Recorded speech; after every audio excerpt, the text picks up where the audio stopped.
اعوذ باللہ من الشیطان الرجیم بسم اللہ الرحمن الرحیم حرمت علیکم المیتہ، حرام قرار دیا گیا ہے تم پر میتہ نمبر 1 مردار کو، والدم اور نمبر 2 خون کو، اور ولحم الخنزیر خنزیر کا گوشت، وما اہل لغیر اللہ بھی اور وہ چیز جس پر غیر اللہ کا نام پکارا گیا ہے، اللہ کی غیر کے لیے جس چیز کو مختص کر دیا گیا، والمنخنقہ اور وہ جانور جو گلا گھٹنے سے مر گیا ہو، والموقوذہ اور وہ جانور جو چوٹ لگنے سے ہلاک ہو گیا ہو، والمتردیہ اور وہ جانور جو اونچی جگہ سے گر کر ہلاک ہو گیا ہو، والنطیحہ اور وہ جانور جس کو دوسرے جانور نے سینگ مار کر ہلاک کر دیا، وما اکل السبع اور نمبر 9 وہ جانور جس کو درندوں نے کھا لیا، الا ما ذکیتم ہاں ان تمام صورتوں میں کہ مگر جب تم ان کو ذبح کر لو، ذبح کر لیا گیا ہو تو پھر تو وہ حلال ہو گیا، اس میں جان باقی ہے اور اس کو ذبح کر لیا گیا پھر حلال۔ وما ذبح علی النصب اسی طرح نمبر 10 وہ جانور جو ذبح کیا گیا ہو کسی استھان پر، کسی جگہ پر، کسی خاص ڈیرے کے لیے مختص کر کے اس کو ذبح کر دیا گیا۔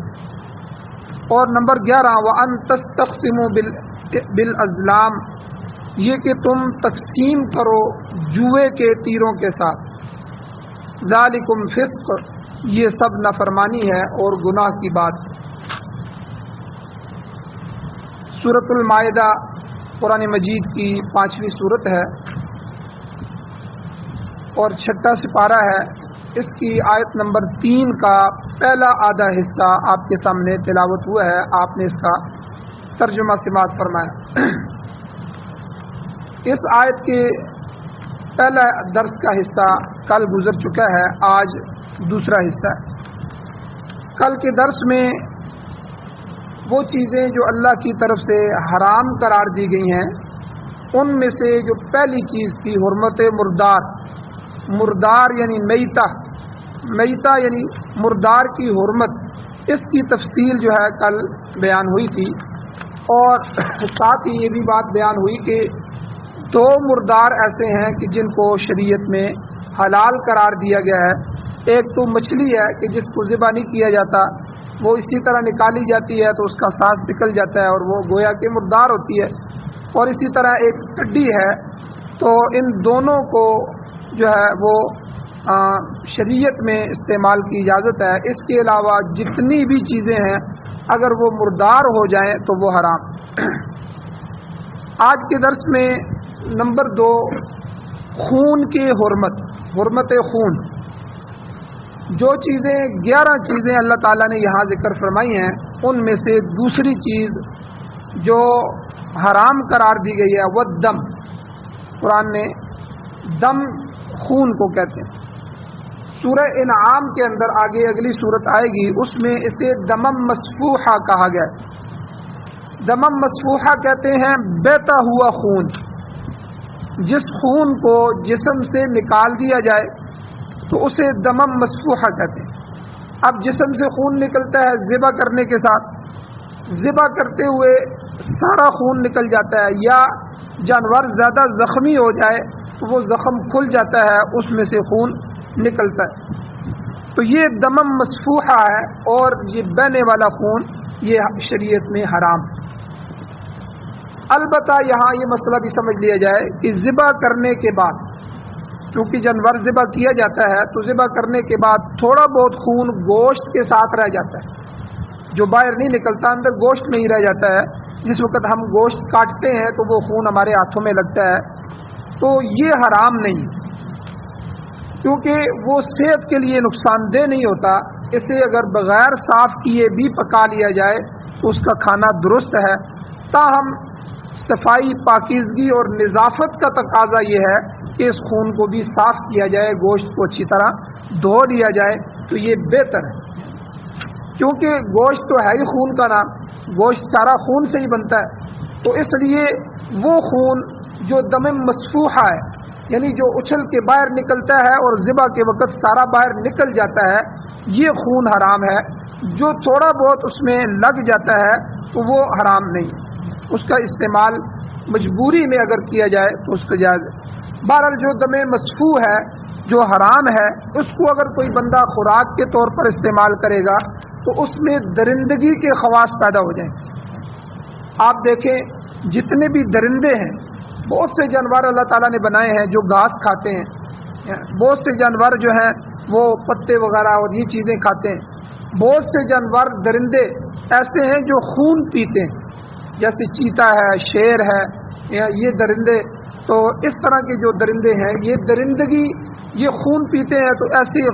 جو آدمی خون کو استعمال کرے تو اس کے اندر بھی درندگی پیدا ہو جائے گی۔ تو بہرحال اللہ تعالیٰ نے خون کو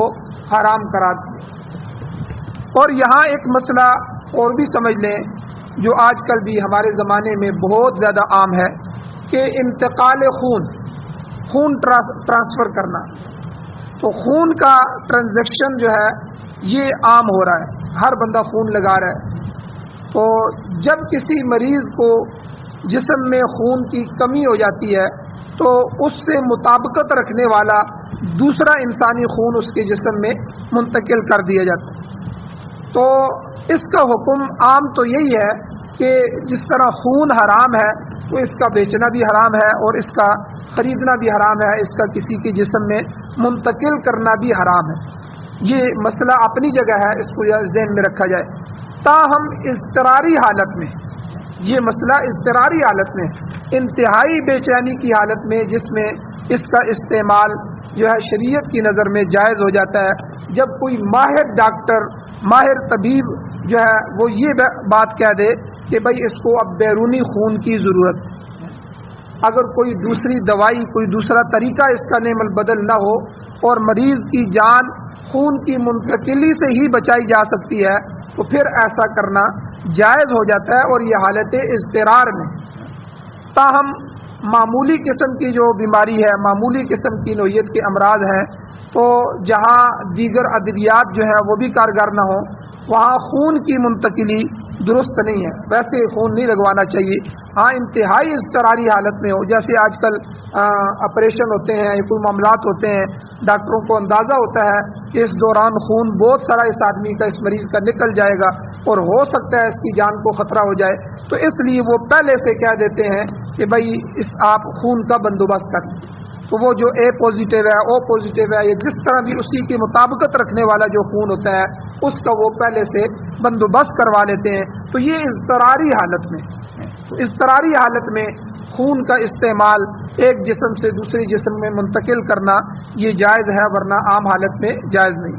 تو یہاں پر حرمت خون یعنی دوسرا حصہ، دوسری چیز جو ہے وہ بھی قرآن مجید نے بیان فرمائی ہے کہ والدم، کہ حرمت علیکم المیتۃ والدم، جہاں مردار کو اللہ نے تمہارے اوپر حرام کرا دیا ہے وہاں خون کو بھی بیسیکلی یعنی بنیادی طور پر تمہارے اوپر حرام کرا دیا۔ اسی طرح تیسری چیز ہے جس کو شریعت نے حرام قرار دیا ہے ولحم الخنزیر، حرمت علیکم المیتۃ والدم ولحم الخنزیر، یعنی خنزیر کا گوشت بھی حرام۔ تو اب خنزیر کے گوشت کی تخصیص علماء نے فرمایا کہ اس کے عام استعمال کی وجہ سے کہا گیا ہے، وگرنہ خنزیر کے جسم کا ہر حصہ اور ہر جزو، ہر عضو جو ہے وہ ناقابل استعمال۔ سورہ انعام میں اگلی صورت میں سور کو، خنزیر کو اللہ نے فرمایا انہ رجس، کہ وہ پلیت ہے، ناپاک ہے، انہ رجس کہا گیا ہے اس کو۔ تو لہذا خنزیر کی ہڈیاں وہ بھی حرام ہے، خنزیر کے بال، خنزیر کی چربی، خنزیر کا لعاب اور تھوک تک وغیرہ وغیرہ جتنے بھی اعضاء ہیں یہ سب کے سب جو ہے وہ ہر چیز حرام۔ تو امام شاہ ولی اللہ محدث دہلوی رحمۃ اللہ علیہ نے ایک نقطہ، ایک اصول بیان فرمایا کہ جتنے بھی جانور ہیں ہر جانور کی فطرت، خصلت الگ ہوتی ہے۔ تو جس جانور میں انسانی فطرت کے خلاف اور انسانی فطرت کی منافق خصلتیں پائی جاتی ہیں اس جانور کا گوشت کھانے والوں میں بھی وہی بری اور گندی اور کبھی خصلتیں پیدا ہو جاتی ہیں۔ چونکہ خنزیر گندگی کھانے والا جانور ہے، لہذا اس کا گوشت کھانے والی کی طبیعت میں بھی نجاست پیدا ہو جائے گی۔ اس کے علاوہ یہ جانور جو ہے خنزیر، یہ سخت بے غیرت قسم کا جانور ہے۔ عام جو نر جانور ہیں کسی دوسرے نر کی موجودگی میں مادہ سے جفتی نہیں کرتے، مگر خنزیر ایسا جو ہے وہ بے غیرت قسم کا جانور ہے کہ بیک وقت کئی نر جو ہے وہ ایک مادہ سے جفتی کرتے ہیں، اس سے استفادہ کرتے ہیں۔ تو اب وہ چونکہ مکلف نہیں ہے، وہ تو جانور ہے لیکن اس کی یہ خصلت موجود ہے، لہذا اس کا گوشت استعمال کرنے والی دنیا میں جتنی بھی قومیں ہیں ان میں یہی بے غیرتی پائی جاتی ہے۔ آپ دیکھیں سکھ اور اسی طرح انگریز جو ہے یورپ کے اندر آپ دیکھ لیں تو یہ سارے لوگ خنزیر کا گوشت، خنزیر کی چربی، یہ سارا استعمال کرتے ہیں، تو اس لیے ان کے ہاں بے غیرتی بھی سب سے زیادہ پائی جاتی ہے۔ تو یہ حرام کے اندر اور اس کے اندر فطرتاً یہ چیز پائی جاتی ہے۔ اور حدیث میں آتا ہے کہ مسیح علیہ السلام یعنی عیسیٰ علیہ السلام کے متعلق حضور نبی کریم صلی اللہ علیہ وسلم کا ارشاد ہے کہ قرب قیامت میں یعنی دنیا میں جتنے نبی آئے وہ اپنے اپنے زمانے میں انہوں نے کام کیا، ان کے اوپر وحی نازل ہوئی، انہوں نے اپنی اپنی قوموں کو جن جن علاقوں کی طرف، جن قوموں قبیلوں کی طرف وہ مبعوث کیے گئے، بھیجے گئے، ان کی طرف اپنی دعوت کو، اپنے پیغام کو پہنچایا، اور پھر جب فوت ہو گئے تو دنیا سے چلے گئے، اب دوبارہ ان کی واپسی نہیں۔ لیکن عیسیٰ علیہ السلام کے متعلق یہ واحد نبی ہے کہ ان کو زندہ آسمانوں پر اٹھایا گیا، اور آسمانوں پہ اٹھانے کے بعد قرب قیامت میں حضرت عیسیٰ علیہ السلام کو دوبارہ بھیجا جائے گا۔ تو اس میں نبی صلی اللہ علیہ وسلم نے فرمایا کہ یقتل الخنزیر، عیسیٰ علیہ السلام آ کے جہاں دجال کو قتل کریں گے اور اسلام کو نافذ کریں گے، بہت سے کام کریں گے، وہاں دو کام یہ بھی کریں گے کہ وہ خنزیر کو قتل کریں گے اور عیسائیوں کو ذلیل کرنے کے لیے یکسر الصلیب، کہ صلیب کو توڑ دیں گے، کیونکہ یہ باطل عقیدے کی نشانی۔ حضرت عیسیٰ علیہ السلام خود نبی تھے اور جو ہے ان پر یہ کتاب انجیل نازل ہوئی تھی، اور اس میں جو احکامات دیے گئے تھے اس میں شرک بھی نہیں تھا۔ حضرت عیسیٰ علیہ السلام نے اپنی زندگی میں لوگوں کو نہیں کہا تھا کہ میں اللہ کا بیٹا ہوں، میں تمہاری طرف سے کفارہ ادا کر رہا ہوں، میرا صلیب پہ لٹک جانا یہ ہو گیا ہے۔ تو یہ سارا کچھ باطل عقیدے بعد میں ان کی شریعت میں داخل کیے گئے۔ اور اسی طرح خنزیر جو ہے اس کے متعلق آتا ہے، امام شاہ ولی اللہ محدث دہلوی رحمۃ اللہ علیہ فرماتے ہیں کہ حضرت نوح علیہ السلام کے زمانے کے بعد جتنے بھی نبی آئے ہیں، جتنے بھی نبی مبعوث ہوئے ہیں، سب کی شریعتوں میں خنزیر حرام رہا ہے۔ تو لہذا عیسائیت میں بھی حضرت عیسیٰ علیہ السلام کی شریعت میں بھی خنزیر حرام تھا۔ آج جو عیسائی خنزیر کو استعمال کر رہے ہیں، کھا رہے ہیں، یہ اپنی شریعت سے ہٹ کے کر رہے ہیں۔ آپ اندازہ لگائیں، عیسائی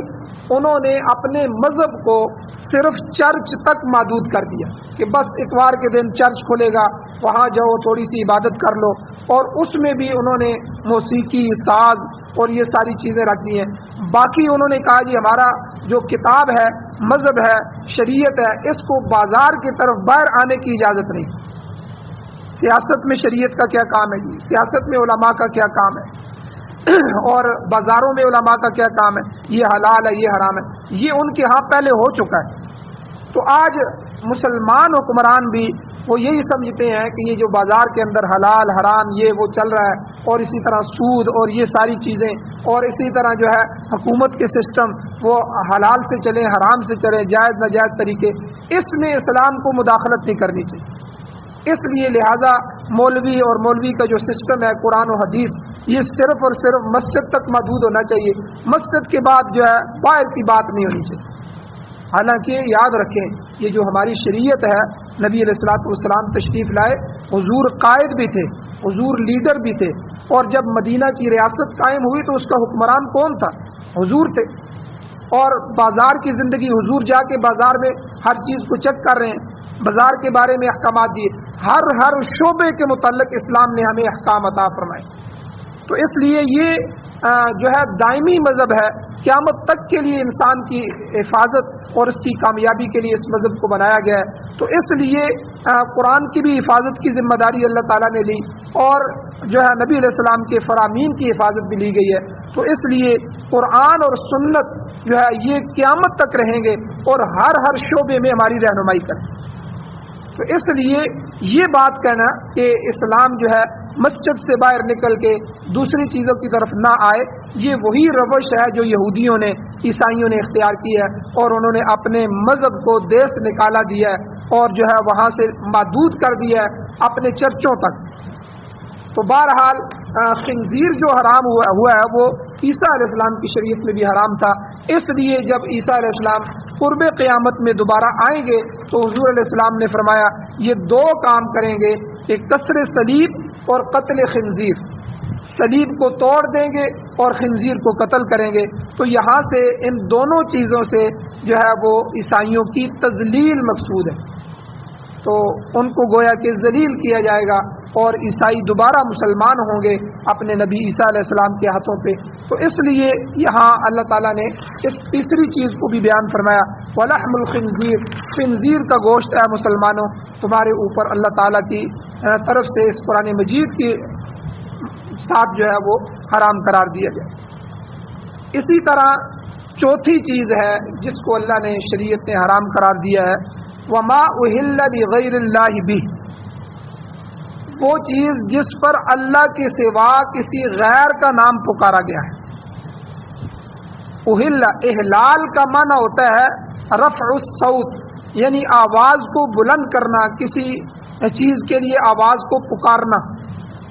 چنانچہ آپ نے دیکھا ہے جب حاجی حج کے لیے جاتے ہیں تو احرام باندھنے کے بعد وہ تلبیہ پکارتے ہیں، لبیک اللہم لبیک، لبیک لا شریک لک لبیک، ان الحمد والنعمت لک والملک لا شریک لک لا شریک لک۔ ٹھیک ہے، تو یہ تلبیہ یہ حاجی پکارتے رہتے ہیں جب احرام میں ہوتے ہیں، عمرہ کر رہے ہوتے ہیں، طواف کر رہے ہوتے ہیں، تو اس میں تو اس کو احلال التلبیہ کہتے ہیں کہ تلبیہ کا پکارنا۔ تو یہاں بھی وما اہل، وہ جانور جس پر پکارا جائے، بلند کیا جائے، لغیر اللہ، اللہ کے غیر کو نام کو۔ تو مقصد یہ ہے کہ جس جانور کو غیر اللہ کے نام پر پکارا کیا، غیر اللہ کے نام پر نامزد کر دیا گیا تو وہ حرام ہو جاتا ہے۔ مثلا یوں کہا جائے کہ یہ جو میں نے بکرا یا یہ جانور رکھا ہے، یہ جانور یا یہ فلاں چیز یہ فلاں بت کے نام پہ ہے، جس طرح مشرکین مکہ کرتے تھے، وہ آ کے اپنی حاجتیں بتوں کے سامنے مانگتے تھے تو نظر و نیاز بھی انہی کے لیے پیش کرتے تھے۔ یہ فلاں لات ہے، منات ہے، عزا ہے، ٹھیک ہے، یہ سارے بتوں کے نام تھے ان کے، تو ان بتوں کے نام کی جو ہے وہ اپنی قربانی پیش کرتے۔ اس لیے کسی بت کے لیے کسی جانور کو یا چیز کو مختص کر دیا جائے، نامزد کیا جائے، یا کسی قبر کے لیے کیا جائے، یہ فلاں قبر کے لیے، یا کسی بزرگ کی نیاز ہے، یہ فلاں کے لیے میں نیاز دے رہا ہوں، تو یاد رکھیں یہ چیز حرام ہو جائے گی، اس کا کھانا جائز نہیں ہے، یہ حرام، کیونکہ جو چیز بھی ہے وہ دینی ہم نے اللہ کی رضا کے لیے، اللہ راضی ہو جائے۔ صدقہ، خیرات، نظر، نیاز، منت، یہ عبادتیں ہیں، اور عبادت صرف اللہ کی ہے، اللہ کے ایاک نعبد و ایاک نستعین، اے اللہ ہم تیری ہی عبادت کرتے ہیں اور تجھ سے ہی مدد مانگتے ہیں، تو اللہ کی ہی عبادت ہوگی۔ تو اس لیے کوئی جانور یا کوئی چیز، کوئی چاول، کوئی حلوہ، کوئی کھیر، کوئی چیز بھی جو ہے وہ غیر اللہ کے نام کے لیے نہ دی جائے۔ ہاں اللہ کے نام کے لیے دی جائے، پھر اس کو جو ہے جس کے لیے صدقہ اس کا ثواب کرنا چاہتے ہیں اس کو ایصال ثواب کیا جائے۔ فلاں بزرگ کے لیے یہ میں اللہ کے لیے اس جانور کو ذبح کر رہا ہوں، اللہ کی رضا کے لیے کر رہا ہوں، اور اس کا ایصال ثواب میں جو ہے وہ شیخ عبد القادر جیلانی رحمۃ اللہ علیہ کو دے رہا ہوں۔ یہ فرق ہو گیا، کیونکہ ہم نے ذبح کیا اللہ کے لیے، نامزد کیا اللہ کے لیے، عبادت اللہ کے لیے کی، صدقہ خیرات اللہ کے لیے کیا، اب اس کا جو ثواب ہوگا اس کا آگے ایصال ثواب کیا جائے گا۔ ایصال کہتے ہیں اس کو آگے پہنچا دینا، ثواب تو ہمیں ملا، ہم نے اس ثواب کو دوسرے کے لیے بھی شریک کر لیا، اپنے دادا کے لیے، اپنی دادی کے لیے، اپنے عزیز و اقارب کے لیے جو فوت ہو چکے ہیں، یا جو ہے کوئی بزرگ ہستی ہے حضور علیہ الصلوۃ والسلام کے لیے قربانی کا ثواب کیا جائے اور اسی طرح صحابہ اکرام کے لیے کیا جائے، تو اس لیے جو ہے صدقے خیرات کے ثواب کو آگے ایصال ثواب کیا جا سکتا ہے۔ اور یہ ہر عمل کے ثواب کو ایصال ثواب، کسی نے حج کیا، جا کے طواف کیا، یہ طواف کا ثواب میرے دادا کے لیے، میں اپنے دادا کی طرف سے طواف کر رہا ہوں، میں اپنے والد محترم کی طرف سے طواف کر رہا ہوں۔ تو یعنی طواف تو اللہ کے لیے کرے گا، وہ اللہ کا حکم سمجھ کے کرے گا، لیکن اس کا جو ثواب ہوگا وہ کسی بھی شخصیت کو پہنچایا جا سکتا ہے۔ لیکن جس جانور کو ہی اللہ کے غیر کے لیے کر دیا جائے، غیر اللہ کی نیاز دینے سے جو ہے مقصد کیا ہوتا ہے، علماء نے لکھا ہے کہ جو غیر اللہ کی نیاز دے رہا ہوتا ہے اس کا مقصد یہ ہوتا ہے کہ یہ جس بزرگ کے لیے میں دے رہا ہوں یہ ہم سے راضی ہو جائے گا اور ہماری مرادیں پوری کرے گا، یا کم از کم یہ ہم سے راضی ہو جائیں گے اور اللہ کے ہاں ہماری سفارش کریں گے۔ تو یہ شرکیہ عقائد ہیں، تو لہذا غیر اللہ کے نام سے منسوب کی جانے والی چیز کو اللہ تعالیٰ نے یہاں حرام قرار دیا۔ یہاں ایک بات اور بھی سمجھے، کئی رافضی قسم کے فقیر ہوتے ہیں، گلیوں میں صدا لگا رہے ہوتے ہیں جی نظر اللہ نیاز حسین۔ یاد رکھیں نظر جو ہے یہ عربی کا لفظ ہے، نیاز یہ فارسی کا لفظ ہے، دونوں کا معنی ایک ہی ہے۔ یہ ہمیں دھوکہ دینے کے لیے وہ آواز لگاتا ہے، وہ اپنا عقیدہ بھی بیان کر رہا ہوتا ہے۔ تو شیعہ اور روافظ کا یہ عقیدہ ہوتا ہے کہ یہ جو ہستیاں ہیں یہ بھی مرادیں پوری کرنے والے ہیں، یہ بھی مشکل کشا اور حاجت روا ہیں، تو اس لیے وہ کہتے ہیں نیاز حسین کی دے دے۔ اب ہم سے مانگ بھی رہا ہوتا ہے، ہم آٹا بھی دے رہے ہوتے ہیں، اس کو جو ہے پیسے بھی دے رہے ہوتے ہیں اور گویا کہ گناہ بھی کر رہے ہوتے ہیں۔ تو یاد رکھیں اس کی اصلاح کی جائے کہ بھائی نظر نیاز منت تو ساری اللہ کے لیے ہے، اللہ کے غیر کے لیے تو نہیں ہے، ہاں ان کے لیے ایصال ثواب ہے۔ تو اس لیے ما اہل لغیر اللہ کہ جس چیز پر بھی اللہ کے غیر کا نام جو ہے پکارا جائے گا وہ چیز حرام کے زمرے میں آ جائے گی۔ اور یہاں دوسرا مسئلہ، دوسری چیز یہ سمجھ لیں، بعض لوگوں کو اس مسئلے میں یہ غلط فہمی بھی ہوئی ہے کہ بعض تفسیروں میں یہ بھی لکھا ہے کہ وما اہل لغیر اللہ بھی کا مطلب یہ ہے کہ جانور کو ذبح کرتے وقت اگر اللہ کے علاوہ غیر کا نام لیا جائے تو جانور حرام ہوگا۔ یہ بھی ٹھیک ہے، اگر بوقت ذبح جو ہے وہ بسم اللہ الرحمن الرحیم کہنا چاہیے، بسم اللہ اللہ اکبر، اللہ کے نام سے میں ذبح کرتا ہوں، اللہ اکبر، اللہ ہی سب سے بڑی ذات ہے، یہ لفظ کہہ کے ذبح کرنا چاہیے۔ تو اگر جو ہے کسی اور کا نام لیا گیا، کسی ہستی کا، کسی بزرگ کا، کسی جن کا، کسی فرشتے کا، تو کسی نبی ولی کا، تو وہ جانور حرام ہو جائے گا، کیونکہ جانور کو ذبح کرتے ہوئے اللہ کا نام لینا چاہیے۔ زمانہ جاہلیت میں جو لوگ تھے مشرکین مکہ، وہ لات منات عزا وغیرہ حبل یہ ان کے بت تھے، ان کے نام پر آ کر جانور ذبح کرتے تھے اور اللہ کا نام نہیں لیتے تھے، لہذا بعض لوگوں کو شبہ ہے کہ صرف یہی جانور حرام۔ اس مسئلے میں حقیقت حال یہ ہے کہ وہ جانور بد عقیدگی کی وجہ سے حرام ہو گیا، کیونکہ یہاں تو عقیدہ غلط ہو گیا، تو جب وہ غیر اللہ کی طرف منسوب ہو گیا کہ یہ فلاں پیر یا بزرگ کا بکرا ہے، تو پھر بسم اللہ کہہ کر بھی اگر ذبح کیا جائے تو تب بھی حرام ہو جائے گا۔ یہ بات بھی یاد رکھی جائے کہ یہاں پھر جو جانور کسی غیر کے لیے منسوب ہو جائے اس کو اگر بسم اللہ بھی کہہ کر جو ہے ذبح کیا جائے گا تو تب بھی وہ حلال نہیں سمجھا جائے گا۔ تو اس لیے یہ تو ایسا ہی ہے جیسے آپ سمجھ لیں کہ خنزیر ہے، خنزیر کو کوئی آدمی بسم اللہ پڑھ کے ذبح کرے تو وہ حلال نہیں ہوگا۔ اب شراب ہے، شراب کو شربت کا لیبل لگا کر بیچا جائے تو اس کو شربت نہیں سمجھا جائے گا، وہ شراب ہی ہوگا، وہ حرام ہی ہوگا۔ تو اسی طرح جو جانور غیر اللہ کے لیے منسوب کر دیا گیا کہ یہ فلاں پیر یا فلاں بزرگ کا بکرا ہے، اسی کے نام پہ میں ذبح کر رہا ہوں، تو پھر بعد میں ذبح کرتے ہوئے بسم اللہ یا اللہ اکبر بھی پڑھتا رہے تو تب بھی یہ جانور حلال نہیں ہو۔ دونوں چیزیں ضروری ہیں کہ ایک تو جو چیز آپ دے رہے ہیں نقدی کی صورت میں دے رہے ہیں، یا چاول پکا کے دے رہے ہیں، یا جو ہے کسی صورت میں دے رہے ہیں، کوئی کپڑا دے رہے ہیں، یا جو ہے وہ آپ جانور کی صورت میں دے رہے ہیں، تو کوئی جانور ہو یا کوئی چیز، وما اہل، وما سے ما سے مراد ہر وہ چیز جس پر بلند کیا گیا ہو، تو اس میں دونوں طرح کی چیزیں ہیں۔ تو کوئی چیز بھی آپ نے جب دینی ہے تو آپ نے اللہ کے نام پہ دینی، ایک چیز یہ ہوگی۔ دوسرا، جب اس کو ذبح کرنا ہے تو ذبح کرتے وقت بسم اللہ اللہ اکبر پڑھنا ہے، اللہ کے نام سے ذبح کرنا ہے۔ تو اسی طرح بعض لوگ کہتے ہیں جی ہم تو ڈاکہ مارتے تھے، فلاں ڈاکو ہے جی وہ امیروں کو لوٹتا تھا اور غریبوں میں تقسیم کر دیتا تھا. تو یعنی بڑی عجیب بات ہے. تو یاد رکھیں ڈاکہ ویسے ہی شریعت میں حرام ہے، چاہے غریب کا مارا جائے چاہے امیر کا مارا جائے. تو اس لیے ڈاکہ جب حرام ہے تو وہ کسی صورت میں حلال بھی نہیں ہوگا. اس لیے ہمارے علاقوں میں کوئی ایسا بندہ ہو وہ کیا دیتے ہیں جی وہ بڑا اچھا آدمی تھا، ٹھیک ہے، وہ غریبوں کو نہیں لوٹتا تھا، وہ امیروں کو لوٹتا تھا، پھر غریبوں میں بڑا خرچ کرتا تھا. تو یاد رکھیں اس سے اللہ کے ہاں مسئلہ صاف نہیں ہو. شریعت کا مسئلہ یہی ہے کہ جو چیز حرام ہے وہ ہر صورت میں حرام ہی رہے. تو اس لیے جو ہے یہاں تک مسئلہ ہے. اس کا کچھ مسائل اور بھی ہیں انشاءاللہ کل کے درس میں بیان کیے جائیں گے. اللہ تعالیٰ سے دعا ہے اللہ ہمیں عمل کی توفیق عطا فرمائے.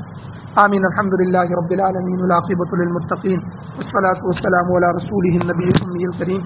یا اللہ ہماری کمیوں کو تائیوں کو معاف فرمائیے، درگزر فرمائیے، صغیرہ کبیرہ گناہوں کو معاف فرمائیے. یا اللہ قرآن و سنت کو پڑھنے پڑھانے سننے سنانے کی توفیق عطا فرمائیے، پوری دنیا میں اس کے نفاذ کرنے کی توفیق عطا فرمائیے. یا اللہ قرآن و سنت کی حکومتیں نصیب فرمائیے، قرآن و سنت کی بالادستی نصیب فرمائیے. یا اللہ امارت اسلامیہ خلافت راشدہ نصیب فرمائیے. یا اللہ جو حضرات پریشان حال ہیں ان کی پریشانیوں کو دور فرمائیے، جو بیمار ہیں ان کو شفا عطا فرمائیے، جو حضرات ایمان کی حالت سے اس دنیا سے جا چکے ہیں یا اللہ ان سب کی بخشش فرمائیے. ہم سب کو بھی قبر حشر آخرت کی تیاری نصیب فرمائیے. صلی اللہ تعالی علی خیر خلقہ محمد و آلہ و اصحابہ اجمعین برحمتک یا